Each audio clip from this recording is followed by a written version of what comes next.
je ne sais pas mais si lui il a le courage de poser sa candidature mais politique da ngay am baa nga ñàkk. Si tu es dans les calculs il y a quelqu'un koo xam ne ils disent que il peut être un homme de consensus man nag Ngoné attention Ngoné dama bëgg mu leer. Ngoné suma sœur la bu doon moom la tamit man xam nga man je suis pas conseiller municipal du ma wooteloo kenn. ay xam nga leen waaw xam naa leen favori na mais les gens pensent que un Paco Mbengue. Les gens pensent le maire Hann Bel-Air. C'est un homme de consensus. Un homme de consensus. Les gens pensent que même si le Pastef n'est pas candidat. Bon xaw ma nu mu demee. mais je ne pense mais aussi pas. il faut voir aussi la composition du bureau municipal. Loolu lay ragal quoi. parce que ñan ñoo fa ëpp. parce que en fait pour éjecter Abass Fall. Oui. Il faut le rappeler. Pour éjecter Abass Fall. Il y a eu une alliance. Taxawu Sénégal. Benno Bokk Yaakaar. Surtout Benno. waaw bu leen fàtte loolu. Donc maintenant aujourd'hui le bureau municipal c'est 100 conseillers. C'est les 100 conseillers qui votent. Donc code bi dafa prévoir ni effectivement le maire est élu au suffrage universel. Mais si diggante bi bu ñàkkee mandat am. C'est le bureau municipal qui l'élit. Donc aujourd'hui.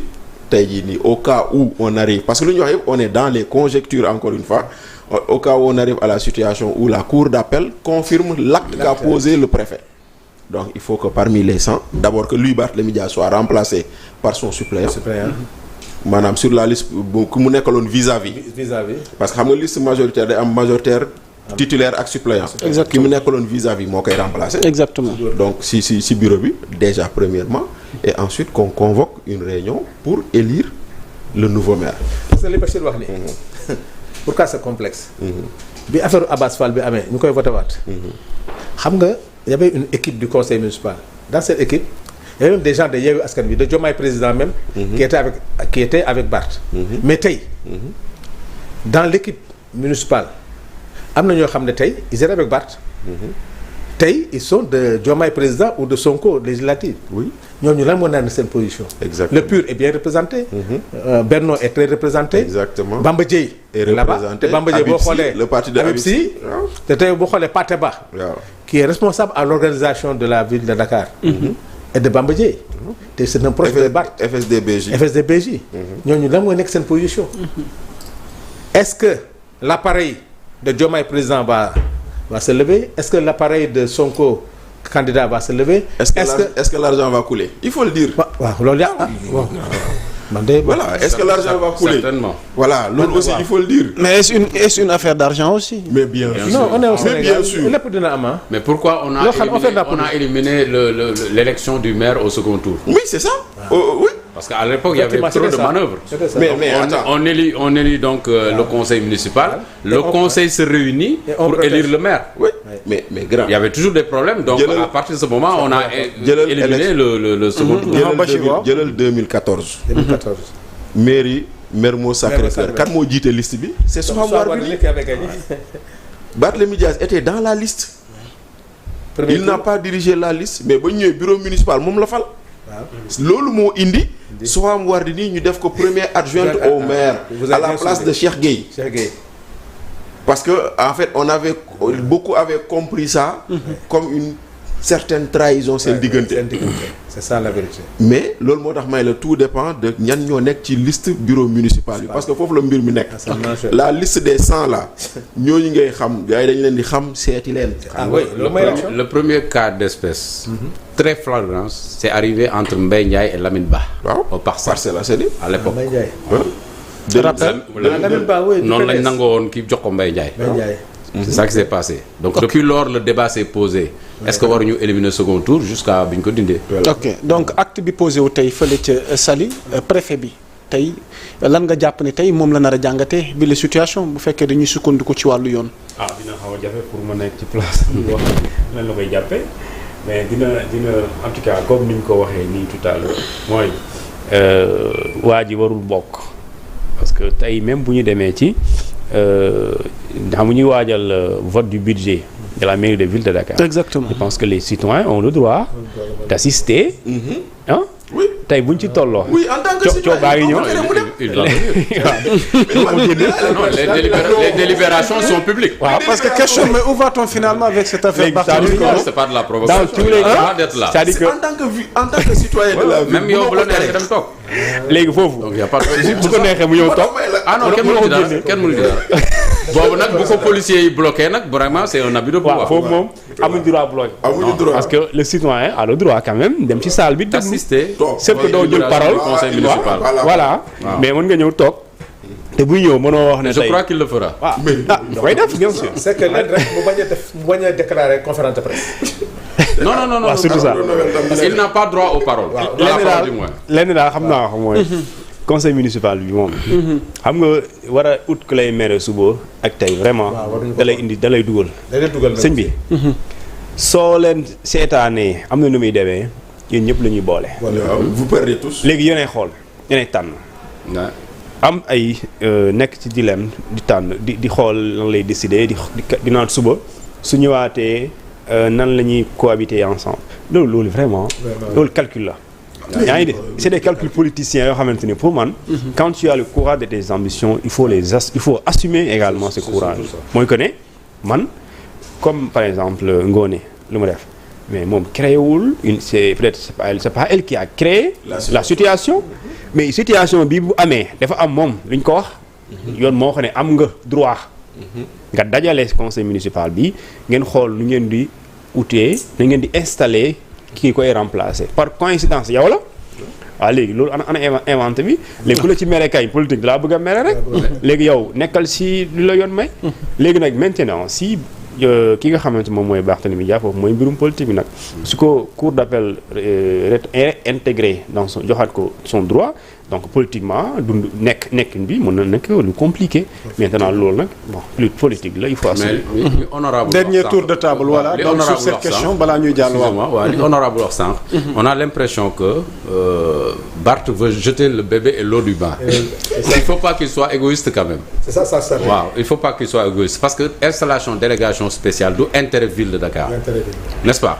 ça c'est gérer le courant les affaires courantes quoi. donc il y a mieux quoi. nañu bàyyi conseil municipal bu fekkee moom naruta bokk sax ñu bàyyi ñu def élection ñu egg ci échéance un mois bi def élection ku ñuy war a ñu tànn ko mu jiite conseil municipal bi Dakar mën a continuer parce qu'il reste juste 2 ans pour ñu dem ci beneen élection. donc je crois que si aujourd'hui foofu moom j'appelle Barth à être fair play. vraiment su fekkee ne vraiment xam na ne yëf yi déjà il y a une chose qu'on tranche en sa défaveur il doit l'accepter. mais si on tranche en sa faveur tant mieux. ku bëggoon a déclarer candidature même boo ko déclarer on t'aurait accusé de perfidie. mais ça s'arrête là. mais on a le droit parce que quand même Barth n'est pas né pour être maire. les autres aussi ont le droit d'être maire. si aujourd'hui il y a une incapacité qui est constatée par la justice. et qui soit une décision de justice définitive kenn mënu ci dara donc bu boobaa moom warul def benn blocage actuellement boo xam ne warul nekk s'il est dans le jeu politique il doit savoir raison garder dans le jeu politique comme mu mel ni ñu woote réunion mën na ñëw en tant que citoyen toog waaw mais bëgg a jël parole wala damay woote conférence au même moment que gars yi ñu ngi woote conseil municipal aussi ça peut nu mu tëddee c'est important appeler à confusion. te mën na indi loo xam ne l'administration va prendre ses responsabilités. ok voilà mais même si dafay wax fair play pour man. gis nga autorité kilifa. sa li lay def le charme d'une autorité mooy sa décision yi ngay jël nga assumer ko xam nga tey xam nga ne.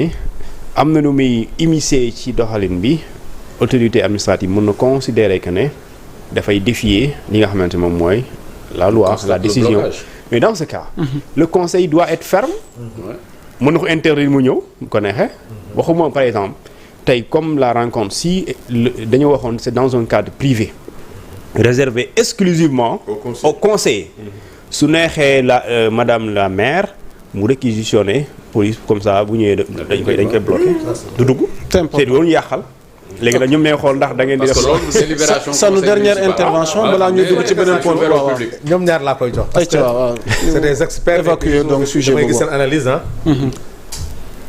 li dal Barth nii dama jàngata sur la générosité des hommes politiques dama gis na dafa dal Ousmane Sonko 2 fois ci élection législative moo am générosité gunge kii mu xam ne élection présidentielle du jàll mu préparer 4 à 5 candidats accompagner leen tey boo xoolee l'histoire de Diomaye cela veut dire que c'est lui qui l'a mis mais il l'accompagne est-ce que loolu ñun mënuñu si jàngat Barth mënu jàngat ci loolu c'est-à-dire non je te réponds tout de suite ce n'est pas de la générosité c'est un calcul politique froid. Froid waaw ok. non c'est un calcul politique froid c'est pas de la générosité. C'est-à-dire que xam nga ne mënul dem. c'est-à-dire que c'est ça la politique c'est de l'art quoi. Non c'est de l'art et puis bon c'est la réalité du moment le réel politique je voulais dire réel politique dafa am. C'est important. xam nga tey. politique dafa am fu muy toll. tu ne dois pas être épidermique. ay non dañ ma bëgg a xoñoñal moo tax bu ma demul kenn du dem non en politique boo ma ne bu ma demul kenn du dem di nga bloqué ñi waroon a dem te nekk say nit te yow doo dem ça ne marche pas. Ça ne marche donc pas, exactement. foofu Sonko a eu l'intelligence politique ne man comme gis naa ne à 90% c'est sûr que je suis bloqué il met en scène 4 personnes après ñu xool dernier moment ñu tànn kenn mu jeex donc tu vois ce que je veux dire donc ça c'est important parce que stratégie politique la du générosité du gentillesse stratégie politique la pour garder le combat ngeen mën a continuer le combat et puis yow nga mën a nekk toujours dans le sérail ngeen mën a continuer mais sinon on vous élimine tous d'un coup yéen ñëpp ngeen dem toog. merci beaucoup xam nga yow Moussa. waaw ñu terminer foofu xam nga en fait la ville de Dakar c'est comme si l'histoire s'est répétée. Parce que quand on a révoqué Khalifa Sall c'était la même histoire. Et on a traité le maire Banda Diop de traître. Parce que il a affiché ses ambitions de vouloir remplacer Khalifa Sall. Donc ils ont dit que oui yow dëkk bi légalagul et tout je me souviens de ça et pourtant Banda avait légalement le droit en tant que conseiller de dire man dama bëgg a wuutu Khalifa Sall. Exactement. Et sauver le conseil. Voilà et après qu'est-ce qu'ils ont fait par calcul politique boobu noonu ak opportunisme politique boobu ils ont préféré donner la mairie à quelqu'un qui n'est pas de l'AFP de Taxawu plutôt que le donner à quelqu'un de Taxawu parce que Soham Wardini AFP la bokkoon musul woon bokk Taxawu mais tu as vu ils ont préféré ne pas le donner ku nekk seen biir donc ça également situation yooyu noonu amoon na fi et tout. c'est important mbokk yi mu nekkoon première partie jotaay waxtaan wi dikkaatoon ci affaire Barthélémy Dias mu mel ni nag nañ xaarandi le 31 incha allahu rabbi dinañ statuer ci situation yi nga xam ne ci la nekk ginnaaw bi mu defee recours ñu dugg ci ñaareelu pàcc jotaay waxtaan wi mbokk yi ci seen jotaay waxtaan ma leen koy fàttali muy Carrefour désormais chaque samedi à partir de 20h ak ñii nga xamante ni ñoo sekk jotaay waxtaan bi dikkaat ak yéen di waxtaan li nga xamante ni moom mooy tolluwaay réew mi Sanu Ndione on va parler à présent de la déclaration de politique générale bi nga xamante ni annoncé nañ ko ce 27 sous la houlette de Ousmane Sonko mi nekk premier ministre en termes d'enjeux et perspectives tey lan lañ mën a jàpp ci loolu nga xamante ni nag yàgg nañ ko xaar waaye finalement jàpp dañ bés nag ay ci teewlu. xam nga li ma jàngat ci DPG bi. ni ma def bruit Sénégal yëpp ma dama gëm ne am na lu gën a ëpp importance DPG mais Sénégalais yi actuel la ñu bëgg. mais il faut comprendre une chose aussi DPG bi enjeu bi doon DPG en tant que DPG c'est que les hommes politiques parlementaires avaient besoin d'être en face de Ousmane Sonko c'est Ousmane Sonko ce qui était l'enjeu mais du DPG bi en tant que DPG parce que li ñu raté moo gën a grave 10 000 fois DPG mooy débat d'orientation budgétaire loolu moom am na gravité boo xam ne DPG xam nga DPG da koy déglu le premier ministre Ousmane Sonko peut venir en DPG mais déroulé ni mu ko neexee sur des sujets yoo xam ne sax yow c'est parce que DPG kan neewul la li nga moi je me rappelle de Moustapha Niasse bi mu ñëwee DPG 2001 mais li mu yekkul parti socialiste il n'avait rien ba pare y a pas eu débat ba pare ay sàcc ngeen dafay xoolal Abdourahim Agne a demandé à toute la salle